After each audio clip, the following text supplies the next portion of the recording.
안녕하세요. 기독교 교육방송을 시청하시는 국내외 시청자 여러분들에게 진심으로 감사를 드립니다.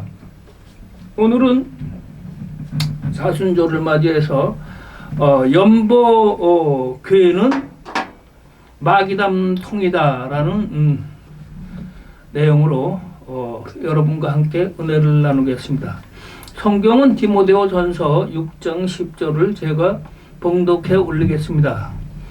돈을 사랑함이 일만하게 뿌리가 되나니 이것을 탐내는 자들은 미혹을 받아 믿음에서 떠나 많은 근심으로서 자기를 찔렀도다.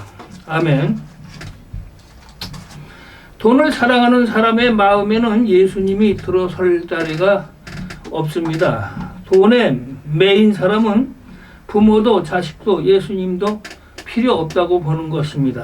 돈을 사랑하는 사람은 돈이 육체의 정욕, 안목의 정욕, 이생의 자랑을 다 충족시켜 줄 수 있다고 생각을 합니다. 돼지떼, 닭떼들이 모여있는 곳에는 아무런 영도 허락하지 않지만 사람들이 모여있는 곳에는 하나님의 영이든 사탄의 영이든 둘 중 하나가 반드시 역사하는 것입니다. 돈을 끝까지 붙들면 마귀가 역사를 합니다.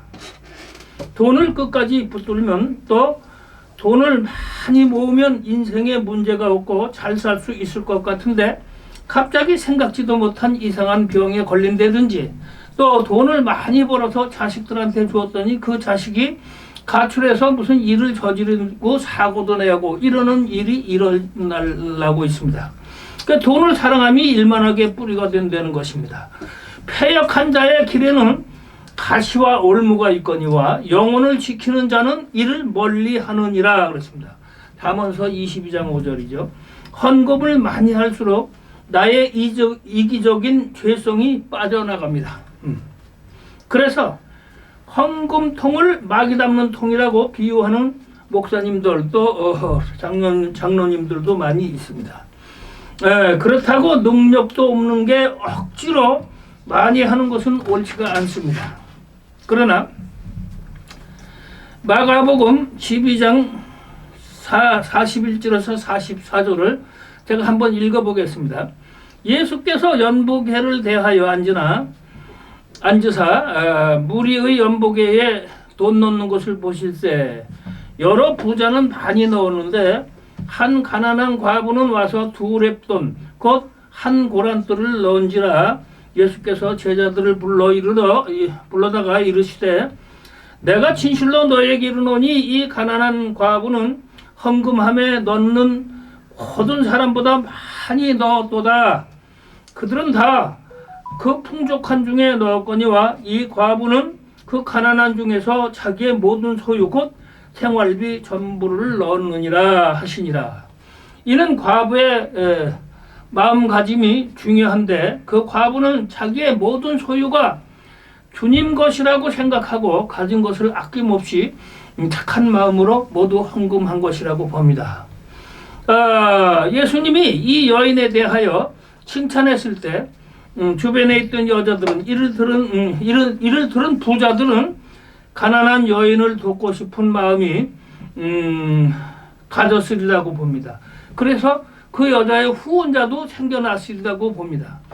사도행전에 아나니아와 삽비라 사건이 나옵니다. 그 부부는 누가 시키지 않았는데도 전 재산을 드리겠다고 약속을 해놓고 하나님께 드린다고 약속을 했죠. 아까운 생각이 들자 돈을 일부 숨겨놓았다가 죽었습니다. 하나님이 죽게 했죠. 헌금은 자원하는 마음에서 내가 감사로 드릴 수 있는 만큼 하는 것이 제일 좋습니다. 진정한 물질의 축복은 하나님 말씀대로 살 때 오는 것입니다. 잠언서 8장 18절에서 21절을 보면 부자가 내게 있고 장구한 재물과 공의도 그러하니라. 내 열매는 금이나 정금보다 나으며 내 소득은 순은보다 나으니라. 나는 정의로운 길로 행하며 공의로운 길 가운데로 다니나니 이는 나를 사랑하는 자가 재물을 얻어서 그 곳간에 채우게 하려 함이니라. 이렇게 말씀하셨죠.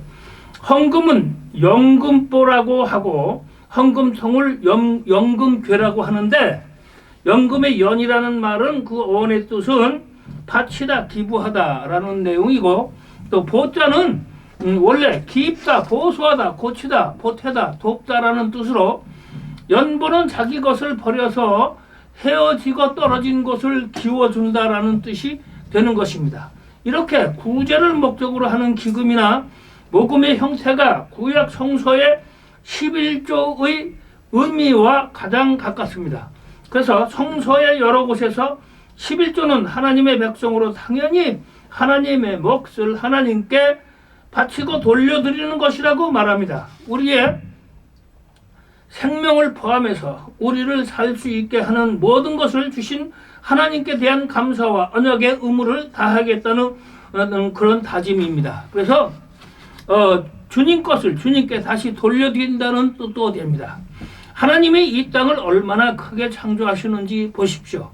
사람이 아무리 먹어도 먹을 수 있고 먹을 것이 지천이고, 또 아무리 땅을 차지하려고 해도 아직 밟아보지 못한 땅이 많이 있을 만큼 하나님은 세상을 무한하게 넓게 무궁무진하게 창조하셨습니다. 하나님은 능력의 말씀으로 만물을 붙들고 계신다고 했습니다. 히브리서 1장 3절이죠. 또 죄를 정결케 하는 일을 하시고 예수는 높은 곳에 계신 지극히 크신 이의 우편에 앉으셨다고 했습니다. 이 세상의 모든 물질은 하나님의 말씀에 의해 움직이고 있습니다. 이 말씀을 고백하고 기도할 때 창조주이신 하나님이 말씀으로 찾아오신다는 것도 여러분이 아셔야겠습니다. 우리 안에 오신 주께서 우리 사건과 환경을 연결해 드리면 됩니다. 우리가 할 수 있는 것은 바로 이것입니다. 우리 사건과 환경을 연결해 주자. 부자는 신용카드 한 장만 들고 다닙니다. 또 마찬가지로 성도는 내 안에 계신 주님만 확인하고 그분께 감사로 모든 것을 맡기면 잘 되는 것입니다. 주님 감사합니다. 제가 거지같이 먹을 것을 끌고 다니지 않아도 필요할 때 언제든지 주시는 하나님을, 또 주님을 찬양합니다. 우리는 기적 속에 살아가고 있습니다. 감사합니다, 주님. 언제든 그렇게 기도하십시오. 또 말라기 제3장의 그 11조에 대한 것을 제가 한번 읽겠습니다. 말라기 3장 8절에서 10절을 봉독하겠습니다. 사람이 어찌하여 하나님 것을 도둑질하느냐? 그러나 너희는 나의 것을 도둑질하지 말고 도둑질하고도 말하기를 우리가 어떻게 주의 것을 도둑질하였나이까 하는도다. 이는 곧 11조와 봉헌물이라. 너희 곧 온 나라가 나의 것을 도둑질하였으므로 너희가 저주를 받았느니라. 만군의 여호와가 이르노라. 너희의 온전한 11조를 창고에 들여 나의 집에 양식이 있게 하고 그것으로 나를 시험하여 내가 하늘 문을 열고 너희에게 복을 쌓을 곳이 없도록 붙지 아니하나 보라. 이렇게 성경에서 하나님을 시험해 보라고 허락해 준 거 이것뿐입니다. 하나님을 11조로 여러분도 한번 시험해 볼 필요가 있다고 보는 것입니다. 말라기 3장 7절에 만군의 여호와가 이르노라. 너희 조상들이 날로부터 너희 가나의 규례를 떠나 지키지 아니하였도다. 그런즉 내게로 돌아오라. 이렇게 얘기했습니다. 또 고린토 후서 9장 6절에서 8절 이것이 곧 적게 심은 자는 적게 거두고 많이 심는 자는 많이 거둔다 하는 말이로다. 또 각각 그 마음에 정한 대로 할 것이요 인색함으로나 억지로 하지 말지니 하나님은 즐겨내는 자를 사랑하시느니라. 하나님이 능히 모든 은혜를 너희에게 넘치게 하시나니 이는 너희로 모든 일에 항상 모든 것이 넉넉하여 모든 착한 일을 넘치게 하려 하심이니라 그랬습니다. 적게 심는 자는 적게 거두고 마음속에 풍족하게 주님께 드리는 것을 원하는 것이죠. 또 고린토 후서 9장 5절에 연보를 미리 준비하게 하도록 권면하는 것이 필요한 줄 생각하였노니 이렇게 준비하여야 연보답고 억지가 아니니라. 그 연보는 미리 준비하라. 이게 헌금, 11조, 연금.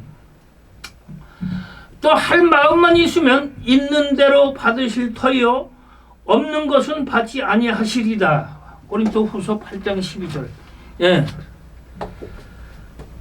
그래서 즉흥적인 헌금을 하지 말고 연보를 미리 준비해서 기도하고 주님 이렇게 제가 기쁜 마음으로 주님께 드립니다. 이런 마음으로 연보를 내는 게 좋습니다. 제가 즉흥적인 헌금을 한 사례를 한번 잠깐 말씀드려보면 어느 부흥회를 갔는데 부흥회에 사람들이 굉장히 하고 또 그 부흥회 설교하는 강사가 헌금을 굉장히 강조한 바가 있어요. 좀. 그래 그걸 듣고 감동을 받은 어느 여인이 어서 벌은 돈 1억 얼마를 그냥 그 자리에서 내버렸어요. 내고 나서 집에 와 생각해 보니까 잘못한 것 같으니까 도로 가서 이제 뺏으러 갔어요. 며칠 만에. 달라고 하니까 벌써 다 썼다. 돌려줄 게 없다 이러는 거거든. 목사가 그 돈을 다 써버렸다고 하니까 화가 나가지고 그걸 받을 길이 없으니까 이게 큰 통에다가 똥을 퍼가지고 있죠. 오줌 똥 된 그 물을 퍼가지고 재단에다 막 뿌리고 막 난동질. 그래서 그걸 보고 제가 말린 적이 있어요. 그러지 말라고. 이렇게 즉흥적으로 헌금을 해놓고 믿음도 없는데 아까워서 도로 찾아가려고 그 목사님하고 다투는 이런 현장을 목격했을 때 마음이 굉장히 가슴이 아팠습니다. 그래서 본인이 사전에 준비하지 않은 돈을 급작스럽게 이렇게 낼 때 낼 지게는 내 것이 아니야. 내 손에서 떠난 건 내 것이 아니거든요. 그거는 다시 돌려받지 않기로 하나님과 약속을 하고 드렸어야 되는 건데 그냥 무의식적으로 그냥 있는 거 다 드렸단 말이죠. 그래놓고 며칠이 지나니까 그걸 다 썼다고 그러니까 받을 길이 없잖아요. 이런 사태가 난 거죠. 그래서 즉흥적으로 헌금을 갖다가 즉흥적으로 기분에 이렇게 해서 어울려서 갑자기 내는 거 그런 게 연보가 올바른 연보는 아니다. 헌금이 올바른 헌금이 아니라고 보는 것입니다. 그래서 또 믿음의 씨앗도 뿌려야 되는 것이에요. 그죠? 그 씨앗을 키워서 뿌려서 열매가 맺듯이 믿음도 헌금도 준비해서 이렇게 내는 게 원칙이다. 그 얘기입니다. 왕상 17장 11절에서 16절 제가 잠깐 읽어드릴게요. 엘리야가 그들을 불러 이르되 청하건대 네 손에 떡 한 조각을 내게 가져오라. 그가 이르되 당신의 하나님 여호와께서 살아계심을 두고 맹세하노니 나는 떡이 없고 다만 통에 가루 한 움큼과 병에 기름 조금뿐이라. 내가 나뭇가지 둘을 주워다가 나와 내 아들을 위하여 음식을 만들어 먹고 그 후에 죽으리라 했던 것이다 는 얘기죠. 엘리야가 그에게 이르되 두려워하지 말고 가서 내 말대로 하려니와 먼저 그곳으로 나를 위하여 작은 떡 한 개를 만들어 내게 가져오고 그 후에 너와 내 아들을 위하여 만들라. 이스라엘 하나님 여호와의 말씀이다. 여호와가 비를 지면에 내리는 날까지 그 통에 가루를 떨어지지 아니하리라 하셨느니라. 그가 가서 엘리야의 말대로 하였더니 그와 엘리야와 그의 그 식구가 여러 날 먹었으나 여호와께서 엘리야를 통하여 하신 말씀같이 통에 가루가 떨어지지 아니하고 병에 기름이 없어지지 아니하니라 그랬습니다. 이처럼 아무것도 없지만은 다 내기가 아까웠지만은 그 목사님 엘리야 목사님의 말씀을 듣고 순종하고 복종하였더니 이런 복을 받은 것입니다. 그래서 혹은 본인의 마음에 좀 아쉬운 점이 있어도 순종하고 복종하는 마음으로 진심으로 바칠 때 복을 받지 않나 그리고 미리 준비하는 헌금을 여러분은 항상 마음에 새겨두셔서 무슨 일을 할 때 또 어서 돈이 생겼을 때 미리 11절 띄워두고 미리 헌금할 걸 띄워두고 이랬다가 준비하는 상태로 주일을 맞이해서 올바르게 헌금계에다가 돈을 내는 것이 올바르지 않느냐 이렇게 보는 겁니다. 그래서 우리는 오늘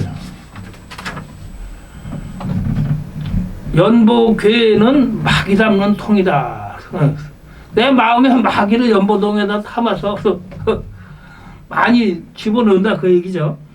그런 취지로다가도 말했지만은 준비하는 헌금 사전에 또 상황에 따라서 목사님들이 상담하고 하라고 한 헌금은 내도 괜찮지 않을까 하는 내용을 여러분과 함께 은혜로 나눴습니다. 오늘 이 시간 여러분들 마음에 큰 은혜를 받으시기를 축원드리면서 이 설교를 마치겠습니다. 감사합니다.